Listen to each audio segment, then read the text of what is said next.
Hey, Slater Crusaders, America's the greatest country in the world. Thanks for being here. Hope you had a great weekend. Ready for the true story? There is no anti-Asian hate crime epidemic in America. Does not exist. What do you mean? The shooting in Georgia last week. White guy goes into a massage parlor, kills 8 people, including 6 Asian women. It was immediately, I've never seen it done this quickly, immediately spun into an anti-Asian hate crime narrative. But was it? Was it a hate crime against Asians? And does it even matter in today's post-truth world? We are in the midst right now of another moral panic. And you'd think we'd know better by now, after we just spent a whole year in one with COVID, and then even wrapped inside the COVID moral panic was a George Floyd moral panic, where we had people posting black squares, now we got people posting yellow squares. Stop with the moral panics. All right, what is a moral panic, Slater? First of all, that's like a neon green square. That one doesn't even... All right, here's the deal. Moral panics, there's 4 stages to a moral panic. First, something happens. Then, second, the media inflames it and makes the villains and the victims an easy narrative. Third, people get anxious and panic. And then fourth, the government comes in on their white horse to fix it. So, here's how it applies to this scenario right here. First, this sex-addicted psycho, who apparently was kicked out of his house for being a sex addict, killed 8 people, 6 of them Asian women, at a massage parlor. We have this weird thing that we do as humans. I don't know if humans do it or Americans. I'm guessing all people. I don't know.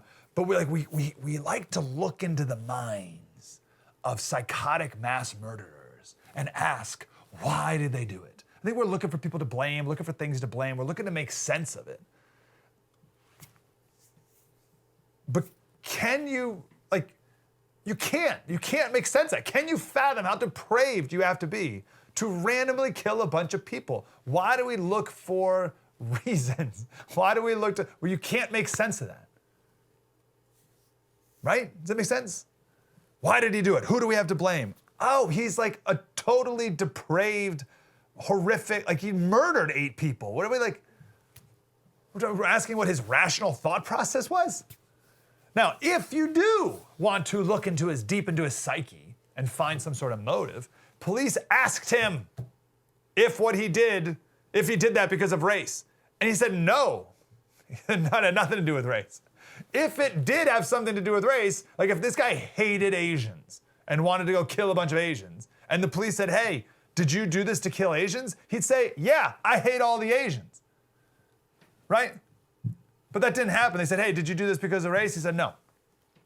But even that won't stop the media and the activists about making this an anti-Asian hate crime narrative. Got to keep the moral panic going. So now we see all these stories about the historic rise in anti-Asian hate crime. And it's just not true.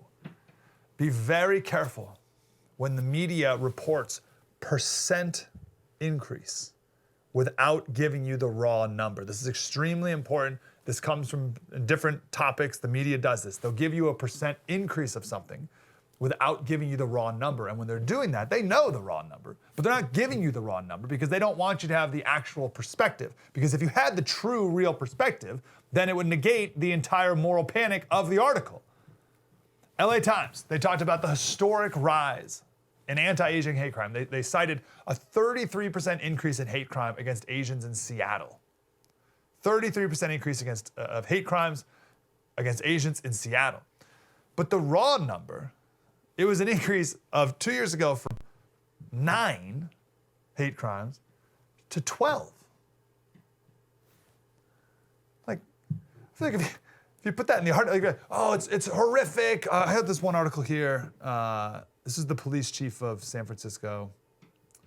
I closed it. It was something about the horrific brutality. Biden talked about the brutality of anti-Asian hate crime. And you're like, 12? 12 too many, don't get me wrong, I'm not saying 12, but that's, the 12 is the, and then of course, whatever even a hate crime is, who can even really define what that is? Okay, so we got phases of the moral panic, right? First, something happens.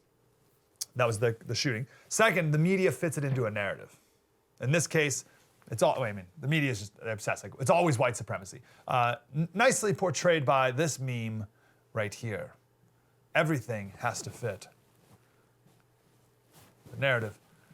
Okay, number three, we have the panic. LA Times headline, pepper spray, Instagram and buddy systems, how Asian Americans are dealing with attacks. And this article talks about how people are buying pepper spray in bulk. bulk pepper spray. What would you need bulk amounts of pepper spray for? Unless you just like spray it everywhere you go in front of you preemptively. But again, it's another moral panic, just like COVID, right? Just like people buying toilet paper in bulk, right? Even though that was probably a little more rational than, actually it was definitely more rational than bulk pepper spray. Article talks about this guy from Vietnam, 31-year-old, about how he makes sure he has a phone battery is always charged so that he can video the inevitable hate crime that he's gonna be a victim of walking the streets of LA. He says he always walks around with a buddy, a witness, as he called it. One woman said, "You're carrying this feeling of inevitability. She won't leave her house alone." She said, "I can barely get out of bed. I can barely get out of bed." You can't live your life constantly on guard. That was what she said. Okay? That is entirely irrational.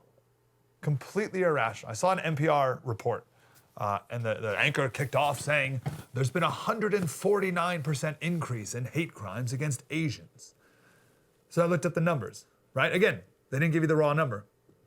That study was looking at 16 major cities, all run by Democrats, by the way. 16 major cities, and the number of hate crimes was 49, and 149% increase is 122.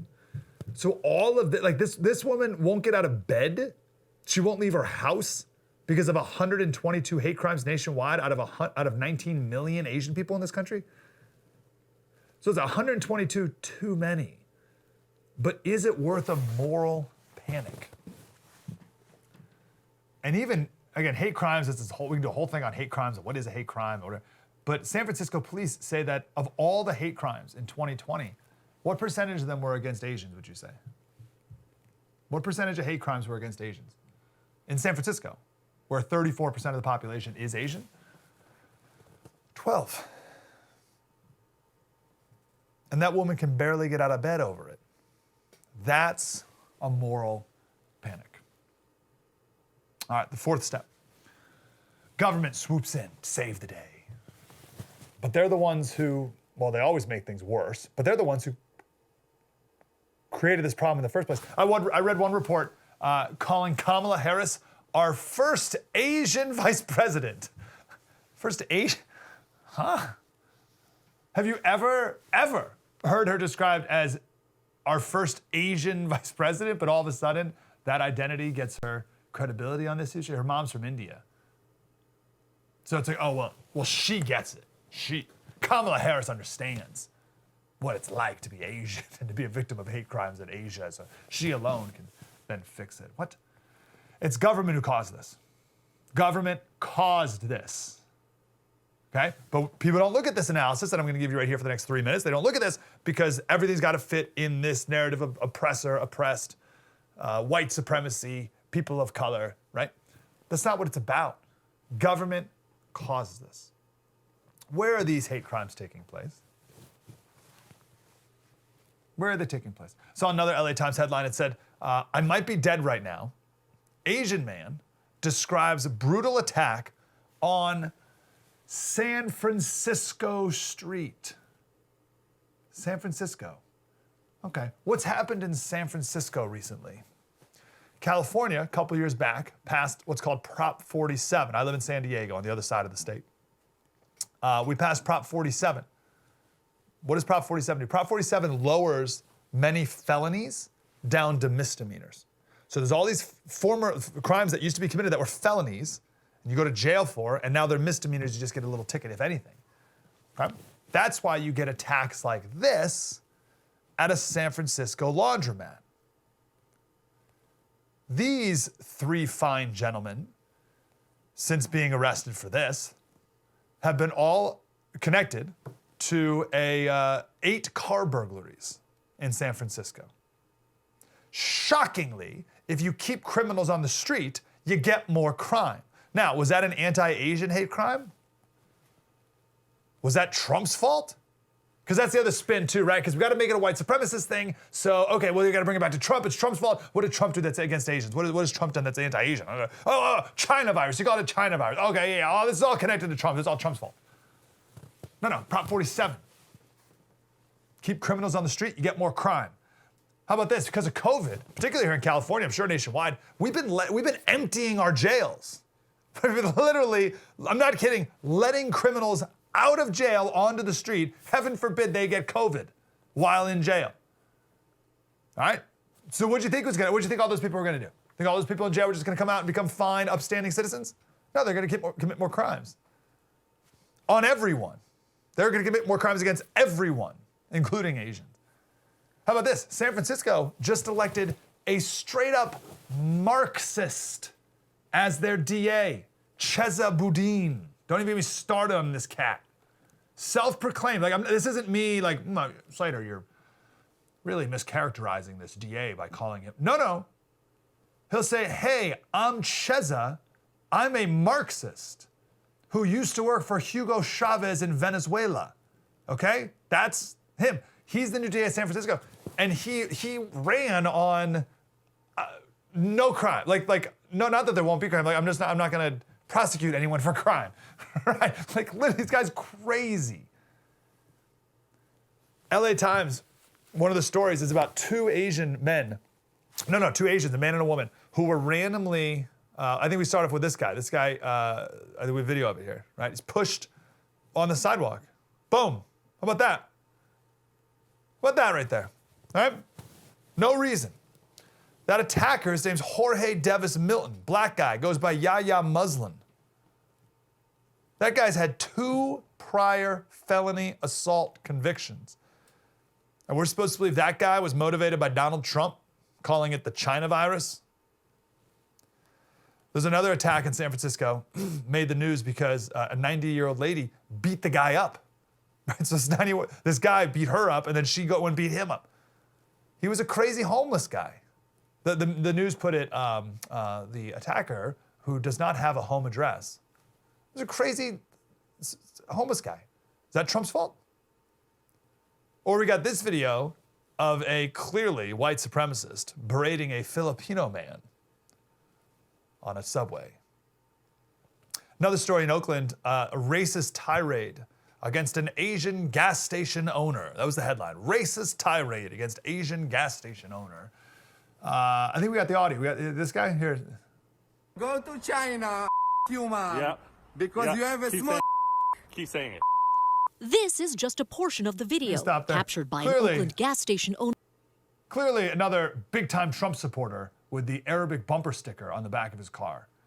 And the reason that happened is because he wanted to pay for his gas in quarters, and he got mad when the gas station owner wouldn't let him. Is that Trump's fault too? Don't buy the narrative again. Don't get sucked up into another moral panic. Always look for the true story. Mike Slater, spread the word.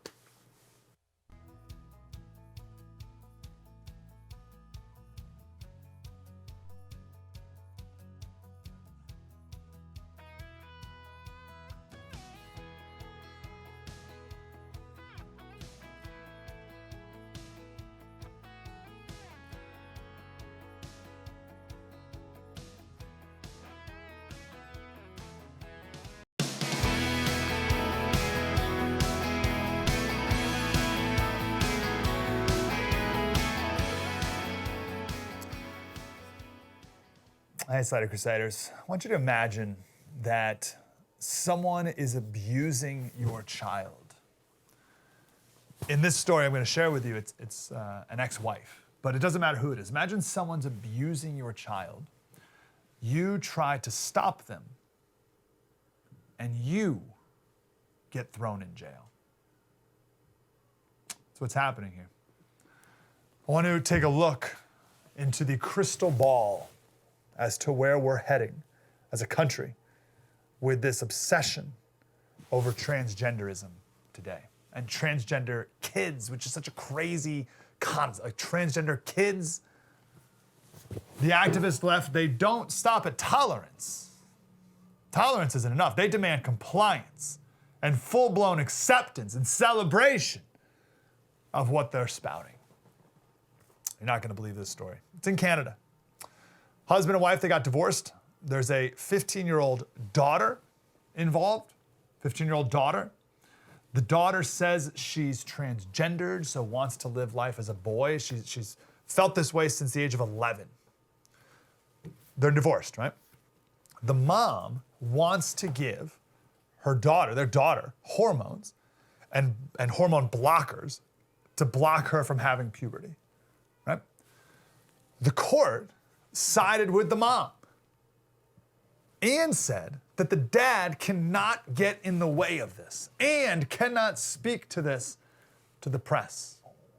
And if he did, it would be a form of family violence. If the dad even referred to his daughter using she pronouns, it would be a form of family violence.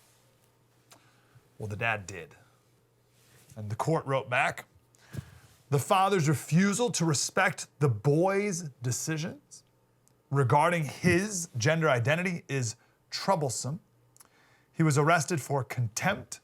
He is in jail right now until I think it's April 17th, until his trial, and he's facing up to 5 years in prison for this. Here's the original court order. CD, that's the dad, shall be restrained from 1, attempting to persuade AB, that's the daughter. So I'm just gonna say dad and daughter. The dad shall be restrained from 1, attempting to persuade his daughter from abandoning treatment for gender dysphoria. 2, addressing his daughter by his birth name. And 3, referring to his daughter as a girl or with female pronouns, whether to her directly or to third parties. That's the original court order that he violated. Now, conservatives are talking about this, are saying he was arrested for calling his daughter a girl and calling his daughter a she. Maybe a more accurate description is that he was arrested for violating the court order that, yes, he can't do that. Also, he can't speak publicly about the case. And that's why he was thrown in jail.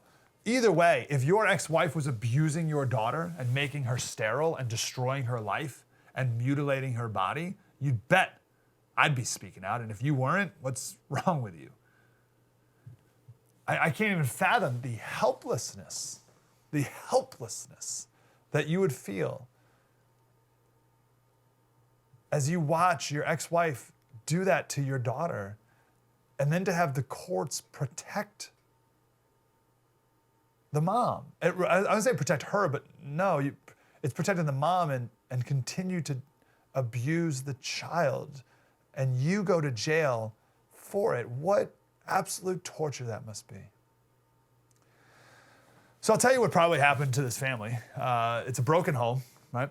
Clearly it was an unhappy time early on. I don't know exactly when they got divorced and when this daughter had gender dysmorphia and all that stuff. I don't know the exact timeline at all, right? But it was clearly not a happy house, right? And then they got divorced, and that's traumatic. If I had to put my money down, I'd say the daughter thought, as all kids do in a divorce, that it was her fault. She thought, this is my fault. And maybe if I was a boy, then this wouldn't have happened. I bet that thought went through her mind. Maybe at one point in her childhood, one of the parents said something like, oh, we really wanted a son, or, I love baseball so much. I really, I wish you were a boy, then we could play baseball more, or something like that. There's some seed of that was put in her brain at a very young age, and she really took it to heart. And in the midst of the trauma, thought, oh, if I was a boy, then this wouldn't have happened. Very painful for a child to have a broken home, and she was looking for a way to express her pain. The dad said that she started getting in trouble in school, started hanging out with boys, cut off her hair, started wearing a toupee, attempted suicide. Clearly, this girl had some serious mental health issues. And on top of all that, in the midst of all this, the school that she went to in Canada, and Canada is like the nationwide version of this, has a program called SOGI 123.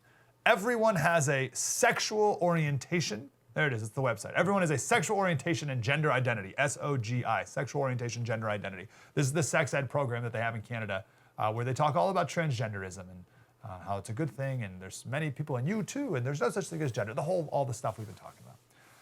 So they sent the daughter to. This is what I know happened. Right. What I just talked about is conjecture. What I'm talking about moving forward is what happened. So they sent the daughter to the school counselor. The school counselor changed the daughter's name without telling the parents, or went along with it and like changed it amidst the school, right? So I don't know the name of the daughter. Obviously, she's a minor. If her name was Mary, she now wants to go by Bob. Okay. So the school counselor said, "Okay, Bob it is," and all throughout school changed all her records. Bob. This is now Bob. Now everyone's Bob. It's Bob. At school, she's now known as Bob, right? So she started going by a different name. She canceled herself. You know, we talk all the time about cancel culture, canceling other people. The pinnacle of this is transgenderism because you cancel yourself. She hated herself so much. She wanted to run so far and so fast away from herself that she canceled herself and made up a whole new identity. And the school endorsed this and celebrated this and encouraged this. The school forwarded her to Dr. Wallace Wong, who works up in Canada, and wouldn't you know it, right down the street from where I live in San Diego. He got in trouble. He didn't get in trouble. He got some news a while ago when he was giving a lecture to, this is a couple years ago, he was giving a lecture to a group of parents of transgendered kids with gender dysmorphia. There's no such thing as transgenderism. You can't change genders. Gender dysmorphia. And he said in order to get the government in Canada, in order to get their attention, because if you get their attention, then they can maybe move you forward for some money and proper transgender treatment. He said, it's an hour-long lecture he gave. We have the audio of it, but he says, so what you need is, you know what? Pull a stunt. Suicide every time. Then they'll give you what you need, they being the government. And kids from a young age, they learn that. They learn it very fast, how to get attention. So this quack doctor, obviously, said that this man's daughter needs puberty blockers, and he needs, and his daughter needs hormones. Dad says she needs therapy. The ex-wife took her to the doctor. She signed off on all these experimental hormones, and this was at the age of 13. And the dad says her entire future was stolen from her. No 13-year-old thinks about having a family and kids. And then the mom is now forcing him and everyone else to live in the delusion of their now 15-year-old daughter. This story is based off of Bill C-16. Does that ring a bell? C-16. This is what got Jordan Peterson famous years ago. All right, he was just a no-name professor in Toronto. And then Bill C-16 was proposed in Canada. And he said, oh, this is going to happen. And he spoke out against it. And here it is. Here's the dad. What kind of father would I be if, let's say in 5-10 years, my daughter is detransitioning and she turns to me and says, you know, Dad or Mom, like, why did none of you do anything to stop this? I was a child. Like, none of you stuck your neck out for me back then. You just let me do it because I was an immature kid thinking this was something great. Where were you on that one? When my daughter asked me that question, I'll say, you know, I did everything that I possibly could. There was nothing more I could do. And then when there was nothing more I could do, I continued on because I didn't want other parents to go through what I went through. Family violence. That's what this guy, he's committing family violence. So if you don't acknowledge your kid's preferred gender, it's known as family violence. So this was all during a divorce, so that's why the court was able to get involved. I wonder if something like this were to happen in a married family, right? Where the courts don't have authority at the moment, when a father doesn't want to go along with what the mom and the kid do. Will he be called a child abuser? Will CPS get involved? Suppose it's just a matter of time, right? If we keep going down this path. True story. Mike Slater, spread the word.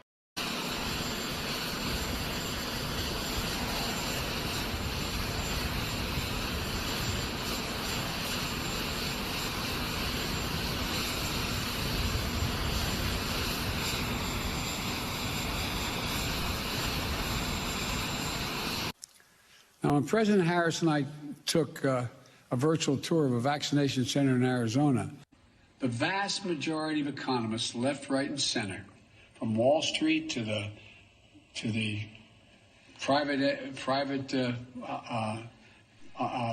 economic polling initiatives, the economists, as I said, left, right, and center. Thank you.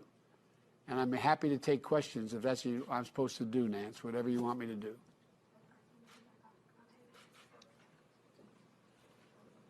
So I want to thank you both, and I want to thank the former general. I keep calling him general, but the guy who runs that outfit over there.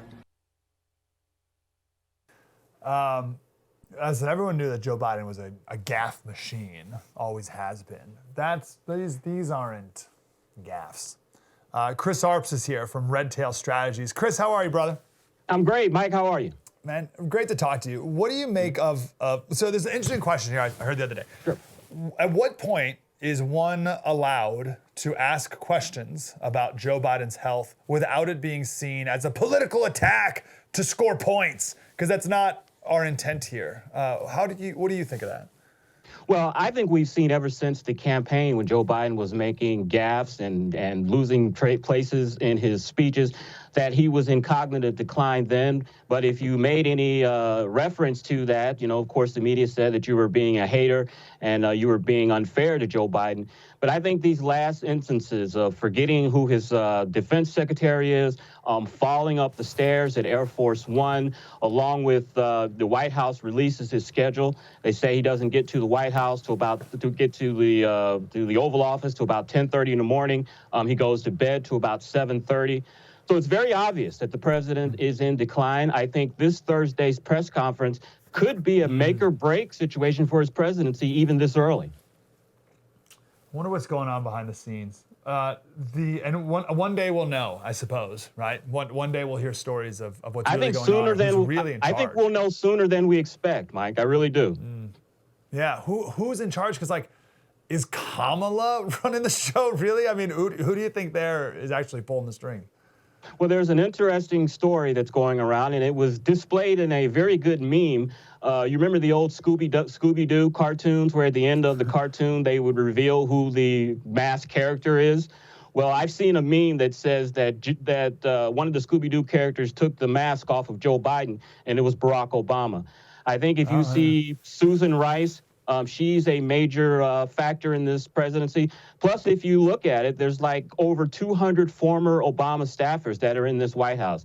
I think it's a safe conclusion to say that former President Barack Obama is really pulling the strings here.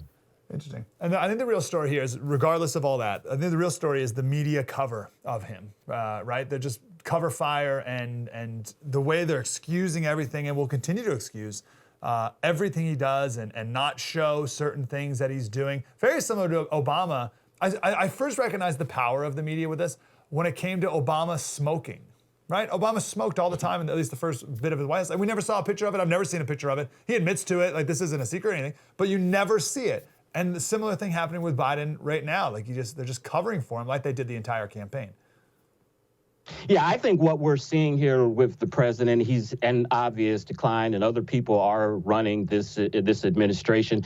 If you look at what's been going on with the border crossing, I've seen that the media has actually been a little more forceful to the president this week. I think they are upset because they are keeping the media out of these detention centers with these minors. And so I saw a lot more pointed questions this week to Jen Psaki, and on the Sunday shows that I watched yesterday, they were more critical of the president than we've seen before. I'm so glad you brought that up. So let's pivot to border like you did there, because there's a similar story going on where the media, again, has refused to cover the border for a long time. But why now? Why do you think they are covering it? It started to break a little bit last week on like you said, some kind of tough questions and why are we still doing this and why are things getting worse? Why do you think the media decided to cover it at all?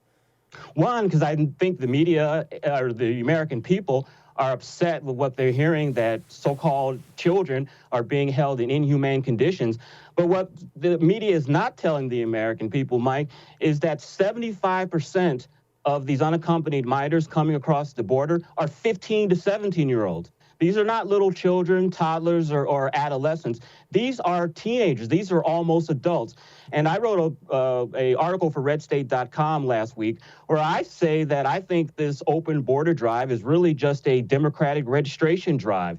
A lot of these people, they're going to give them green cards, which they're going to get driver's licenses for those jobs. And we've seen a lot of instances where people with green cards who are non-citizens end up on the voting rolls and are voting. Give me that number again. What's that stat? 75%. And this is the Washington Post, so this is not something from some right-wing rag. The Washington Post, in their March 11th article, said that 75% of these unaccompanied minors are 15 to 17 years old. Wow, I'm so glad you brought that up because everyone's got a different perspective of what's really going on at the border. And it's hard to get a good grasp of what's really going on unless you're there. But even there, what does there mean? It's a very long border. So of the unaccompanied minors, you're right, I'm thinking 2-year-olds, babies, 4-year-olds, right? Little toddlers. But they're 75% are 15 to 17? 15 to 17 years old. And when you look at that number, a lot of the media is saying that these 15 to 17-year-old juveniles are leaving conditions in their home countries where they could be initiated into gangs, violence, and poverty. Well, we have those same conditions here in this country with a lot of our minorities here in this country. You know, the Centers for Disease Control says that the #1 cause of death for black males 15 to 17 or 15 to 30 is homicide. Homicide, just think about that. Not accidents, not diseases, homicide. So we have plenty of problems here with our 15 to 17-year-olds, and I think we need to direct resources to our citizens instead of unaccompanied minors. Which is a pretty good pivot to something else I want to talk to you about, Chris. Your interview the other day with Shelby Steel. I just read something the other day. You know, you hear a lot of the woke people that say you got to do the work. You got to do the work. Got to do the work, and that means read Anti-Racist, How to Be an Anti-Racist, and read Ta-Nehisi Coates, and read White Fragility.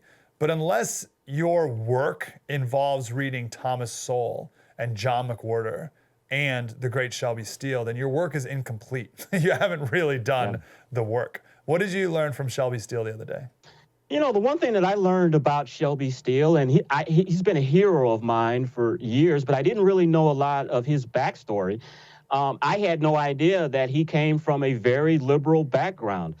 His parents were the co-founders of CORE, the Congress of Racial Equality. He said he was a big-time liberal when he was in college in the 60s. He did not serve in the Vietnam War because he was a conscientious objector. And when he got his first job out of college, he came to my hometown across the river, East St. Louis, to work with homeless and poor people there. And that's when he just realized that the liberal programs really don't work and they really don't help people, that they just make poverty worse. And Thomas Sowell was a Marxist throughout college as well. They had similar stories. Why is your group called Red Tail Strategies? Well, you know, it's based off of the Red Tail Squadron fighter pilots in World War II, the African-American fighter pilots. To me, they just exhibit excellence. They went through a lot of adversity, but they didn't give up, and they were one of the best fighter pilot squadron during the war. And so I named my company after Red Tail Squadrons to honor them. I love that, because excellence is now seen, Chris, as a white supremacist value. Yeah, it's crazy when we saw that Smithsonian Institute paper that came out that, you know, having ambition and being on time and wanting to achieve was a white culture. Yeah, amazing, amazing. I wish we'd learn more about, Tuskegee Airmen and all that. That's true American history, and everyone needs to know about it. If we got a second, you know, I found out that my great uncle was a Buffalo soldier in World War II who won 2 Bronze Stars. And, you know, for an African-American soldier to be awarded not 1, but 2 bronze soldiers during that era of segregation really shows what a real hero he was. Yeah, and overcoming adversity, not wallowing in victimhood. Chris_ARPS, redtailstrategies.com. Great to talk to you, Chris. Thank you. Thanks for having me on. Appreciate you, brother. We'll do it again. Professor Vincent Racaniello coming up next. We'll get the latest with the vaccines. I've heard a couple different things about the AstraZeneca vaccine, so we'll get the truth on that next. And now we're going to have a 4th wave. The answer is no. We'll get details next. True story. Mike Slater, spread the word.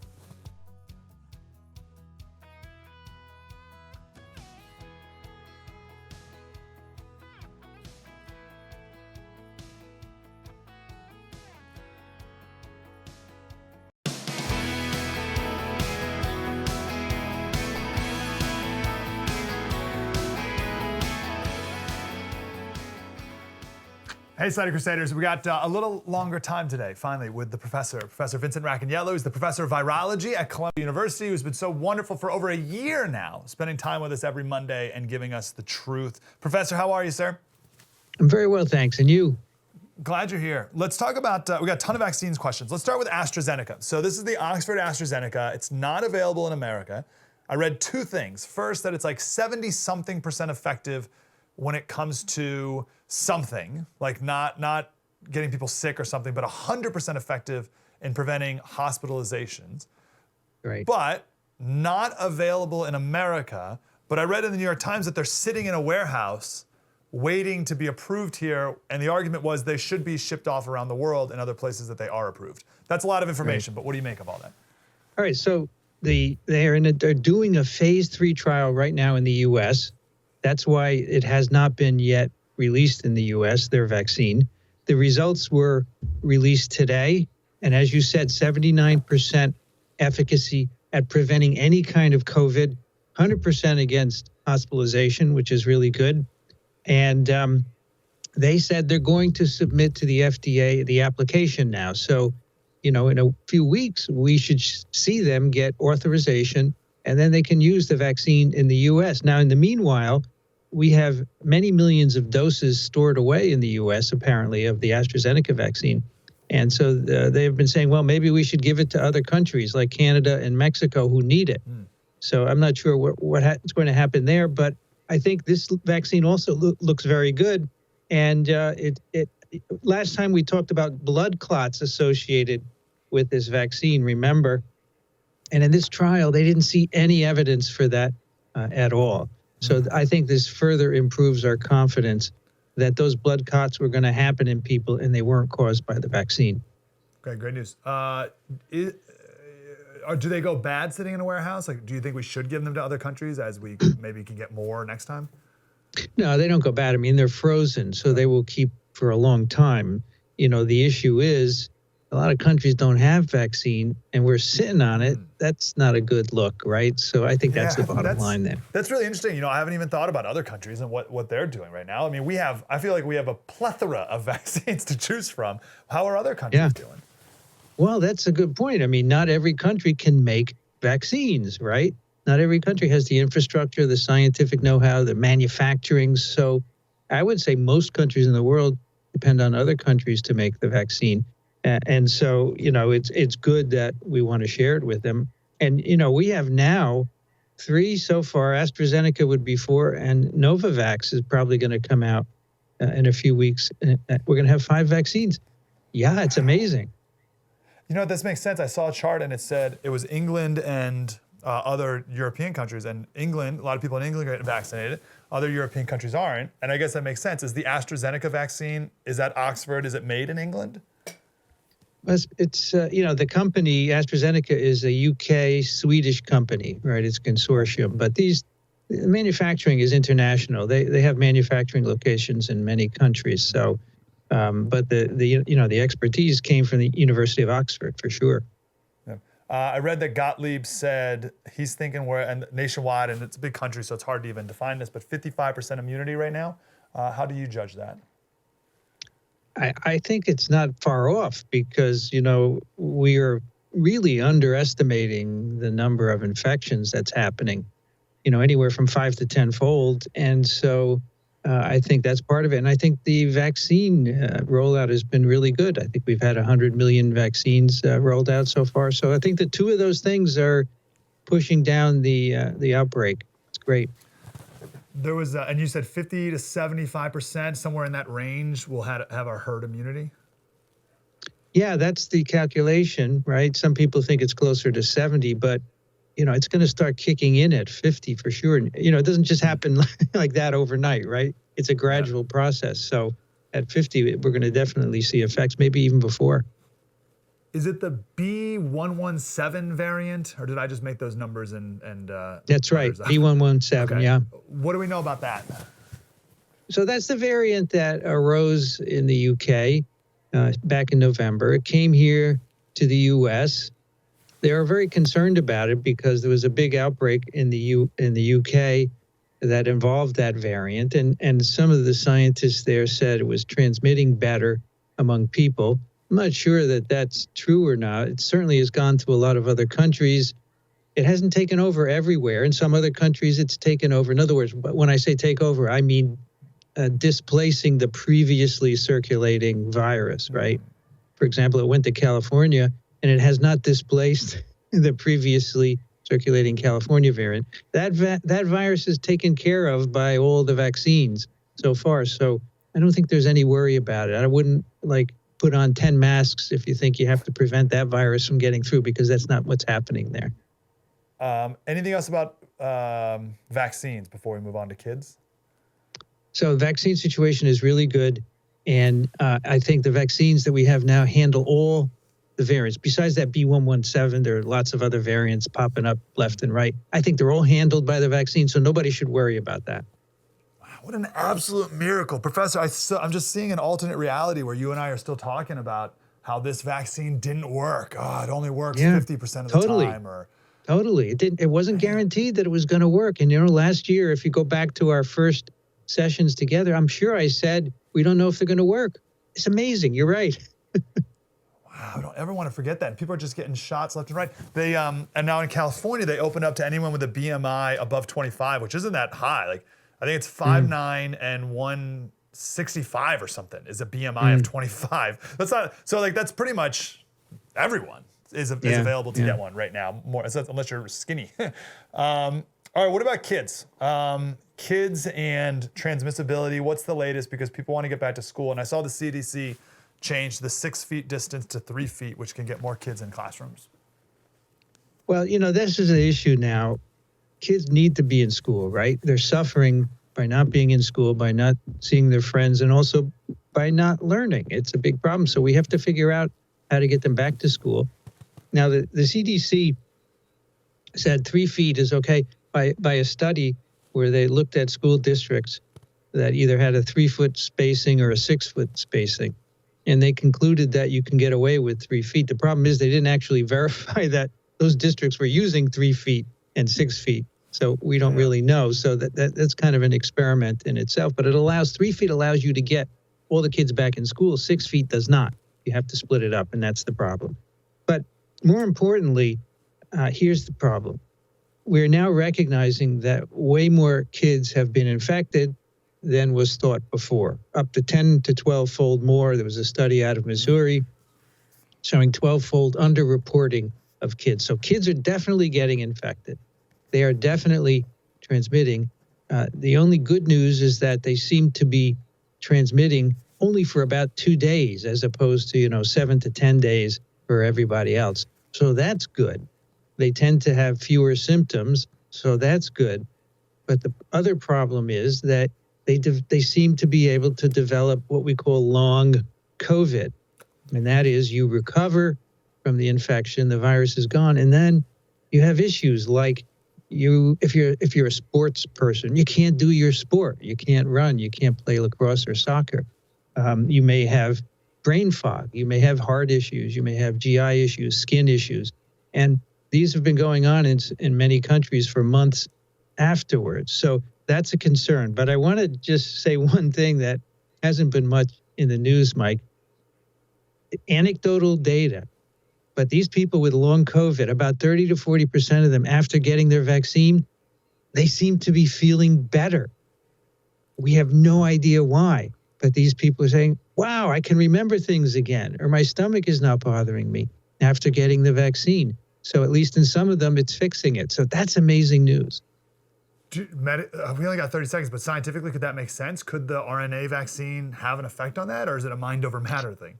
It could be. Well, one thing is maybe it's a placebo effect, and if that's making you feel better, okay. But scientifically, it's possible there may be some virus left, or maybe just making a proper immune response really does it. So stay tuned for more on that. I think that's very exciting.